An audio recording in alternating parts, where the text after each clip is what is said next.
Crypto में आजकल दो तरह की बातें बहुत ज़्यादा हो रही हैं। एक पॉइंट ऑफ व्यू ऐसा है कि लोग एक दूसरे को सपोर्ट कर रहे हैं और एक पॉइंट ऑफ व्यू ऐसा है कि लोग एक दूसरे को सपोर्ट नहीं कर रहे।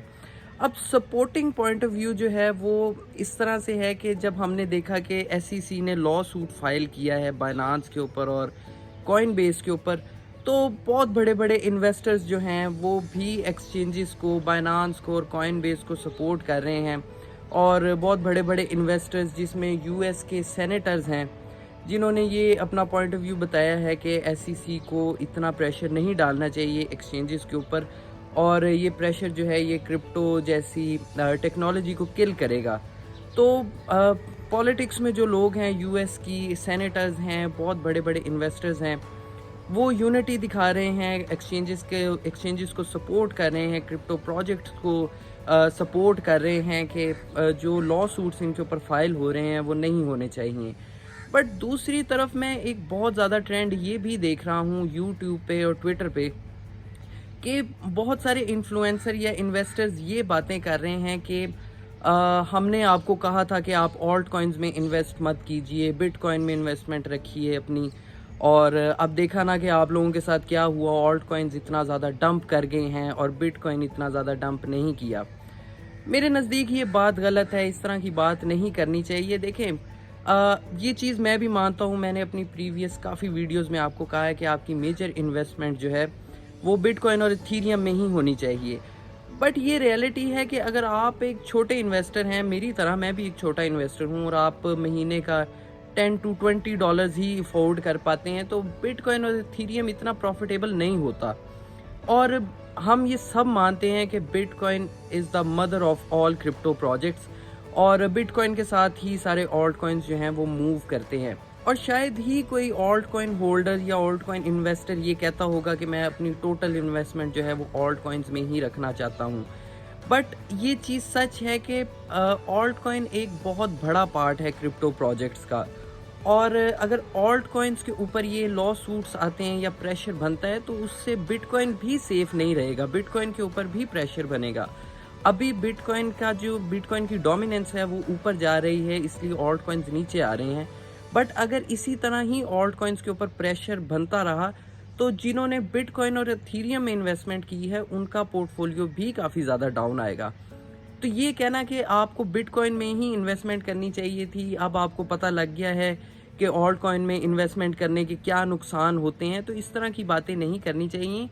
ऑल्ट कॉइन्स जो हैं वो क्रिप्टो का बहुत बड़ा एक पार्ट है, क्रिप्टो इंडस्ट्री का बहुत बड़ा एक पार्ट है, क्रिप्टो टेक्नोलॉजी का बहुत बड़ा पार्ट है। अब हमने जो पैनिक सिचुएशन देखी है एक दो दिन पहले, वो पैनिक सिचुएशन हमें नज़र आई थी रॉबिनहुड की वजह से, कि रॉबिनहुड ने ये अनाउंसमेंट की थी कि 27 जून ये डेट आपके लिए बहुत ज़्यादा इम्पॉर्टेंट होनी चाहिए और इसके ऊपर आपकी नज़र भी होनी चाहिए कि 27 जून को जो एसईसी ने सिक्योरिटी डिक्लेयर किए हैं, जो क्रिप्टो प्रोजेक्ट जिनमें कार्डानो है, सोलाना है, मैटिक है, इनको वो 27 जून तक डीलिस्ट कर देगा, यानी कि सपोर्ट नहीं करेगा। और उन्होंने ये भी कहा है कि अगर आपके फंड्स हैं इन क्रिप्टो कॉइन्स में तो आप उनको विड्रॉ कर सकते हैं। अब रॉबिनहुड ने किसी भी तरह की ये अनाउंसमेंट नहीं की बाइनेंस के साथ कि ये उसको किसी पेयर में डीलिस्ट कर रहे हैं। उसने स्ट्रेट अवे कहा है कि वो इन कॉइन्स को ही डीलिस्ट कर रहा है हर तरह के पेयर में, कि आप रॉबिनहुड की एक्सचेंज पे आप इन क्रिप्टो कॉइन्स को ट्रेड नहीं कर पाएंगे, जिसकी वजह से मार्केट में बहुत ज़्यादा पैनिक क्रिएट हुआ और हमने देखा है कि एडीए, सोलाना और मैटिक ये ही ज़्यादा डाउन भी आए हैं।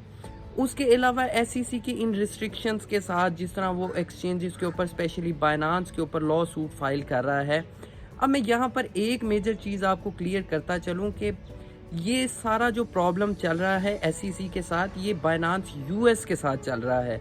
हम पाकिस्तान और इंडिया में और ग्लोबली जो यूज़ होता है वो बाइनेंस ग्लोबल यूज़ होता है, उसके साथ किसी भी तरह का एसईसी का प्रॉब्लम नहीं चल रहा।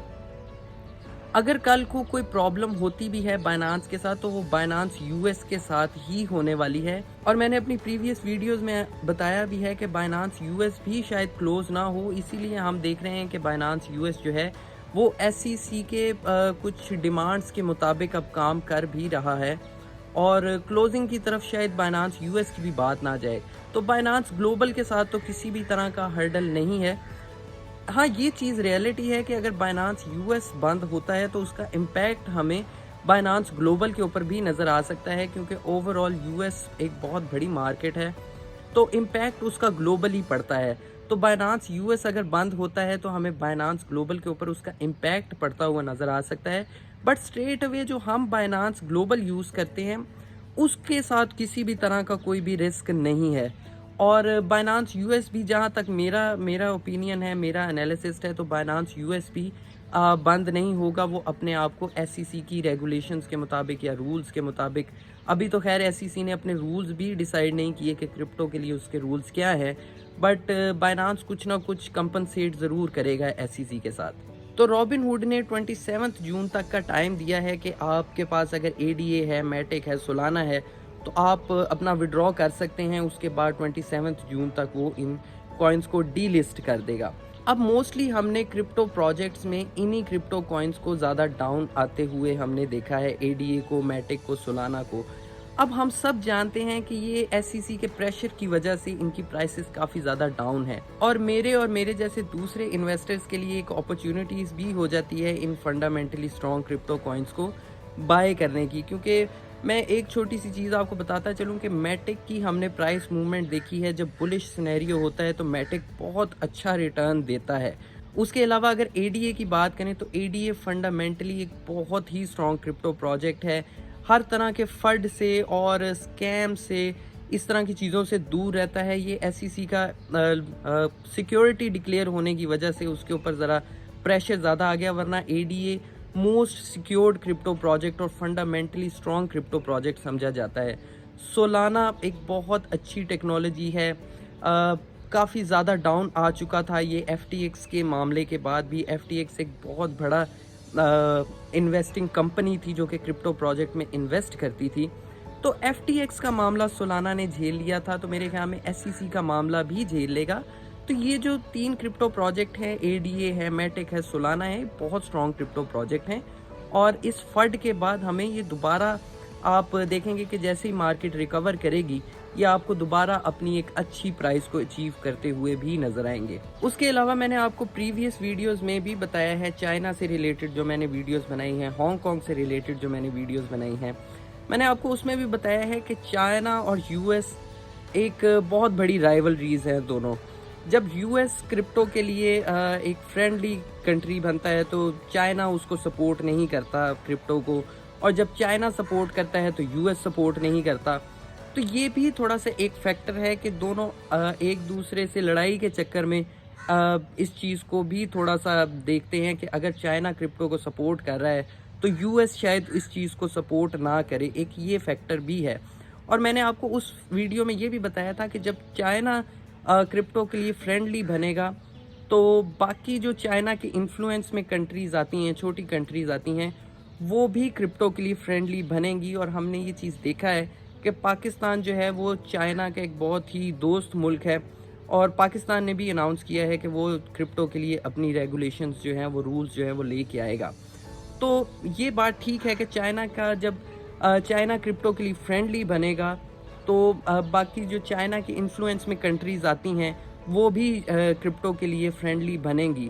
और अब आपने ये देखा होगा कि एसईसी ने जिस तरह से क्रिप्टोज़ के ऊपर रेगुलेशंस और स्ट्रिक्ट रूल लगा रहा है, लॉ सूट फाइल कर रहा है, तो यूएस के इन्फ्लुएंस में जो कंट्रीज़ आती हैं, जिनमें एक नाइजीरिया भी है, तो नाइजीरिया ने भी बाइनांस को जो है वो अपनी कंट्री से हटाने का डिसाइड किया है। नाइजीरिया ने भी ये कहा है कि बाइनांस जो है वो नाइजीरिया में एक इल्लीगल तरीके से काम कर रहा है और हम बाइनांस को नाइजीरिया में काम नहीं करने देंगे। तो ये इम्पैक्ट होता है कि जब कोई बड़ी कंट्री किसी चीज़ के ऊपर एक्शन लेती है तो उसके इन्फ्लुएंस में जो छोटी कंट्रीज़ होती हैं वो भी फिर उसके पीछे पीछे वो ही चीज़ ही करना स्टार्ट हो जाती हैं। जिस तरह कि चाइना के मामले में मैंने आपको पाकिस्तान का बताया है और यूएस के मामले में मैंने आपको नाइजीरिया का बताया है। तो ये भी एक पॉसिबिलिटी है कि हमें फ्यूचर में चाइना के जो इन्फ्लुएंस में कंट्रीज़ आती हैं वो क्रिप्टो को फ्रेंडली करती हुई नज़र आएँ, और यूएस के इन्फ्लुएंस में जो कंट्रीज़ आती हैं वो बाइनांस और एक्सचेंजेस और क्रिप्टो के लिए ज़रा अनफ्रेंडली होती हुई नज़र आएँ। तो तो अभी क्रिप्टो मार्केट एक थोड़ी सी पैनिक सिचुएशन में है। अगला हफ्ता बहुत ज़्यादा इम्पॉर्टेंट होने वाला है। मैंने आपको बताया है कि 27 जून जो है वो बहुत ज़्यादा इम्पॉर्टेंट होने वाली है क्रिप्टो इंडस्ट्री के लिए और स्पेशली एडीए, मैटिक और सोलाना के लिए। तो अपनी नज़र ज़रूर रखिए। मेरे जैसे इन्वेस्टर्स के लिए, छोटे इन्वेस्टर्स के लिए, बड़े इन्वेस्टर्स के लिए एक अपॉर्चुनिटीज़ भी है कि ये बहुत फंडामेंटली स्ट्रॉन्ग कॉइन्स जो हैं बहुत लो प्राइस में मिल रहे हैं। आप अपने रिस्क के मुताबिक, मेरी फाइनेंशियल एडवाइस नहीं है, आप अपने रिस्क के मुताबिक थोड़ी बहुत इन्वेस्टमेंट आप कर सकते हैं। बट आने वाले दिनों में अगर प्राइस नीचे जाती है तो आप अपने फंड्स को थोड़ा बहुत सेव भी रखिए कि आप तब इन्वेस्ट कर सकें। ज़रूरी नहीं है कि आपने मैटिक, सोलाना और एडीए में ही इन्वेस्ट करना है। जब क्रिप्टो मार्केट नीचे आएगी तो बाकी कॉइन्स भी नीचे आएंगे, आप उनको भी देख सकते हैं। तो पैनिक करने वाली आपके लिए कोई बात नहीं है, बस अपने फंड्स को सेव रखिए। एक्सचेंजेस में अपने फंड्स को मत रखिए, सिर्फ कॉइन परचेज करने के लिए एक्सचेंजेस को यूज़ कीजिए और फंड्स को अपने वॉलेट में ही ट्रांसफ़र रखिए। और पैनिक करने वाली कोई बात नहीं है। ये 3 से 4 महीने शायद हमें क्रिप्टो के लिए काफ़ी हैवी देखने के लिए मिलें, बट आपके लिए एक बाइंग अपॉर्चुनिटी है कि आपको बहुत स्ट्रॉन्ग क्रिप्टो प्रोजेक्ट जो हैं वो बहुत ही कम प्राइस में मिल रहे हैं। तो आपके लिए एक अच्छी अपॉर्चुनिटी भी है। इसको अपॉर्चुनिटी लें और रिलैक्स रहें, किसी तरह का पैनिक या फिर परेशान होने वाली बात नहीं है। और जो फर्ड फैला रहे हैं, जो नेगेटिव बात कर रहे हैं, उनको ज़रा कम सुनिए। वीडियो अच्छी लगी हो तो वीडियो को लाइक ज़रूर कीजिएगा। मुझे दें इजाज़त। बाय।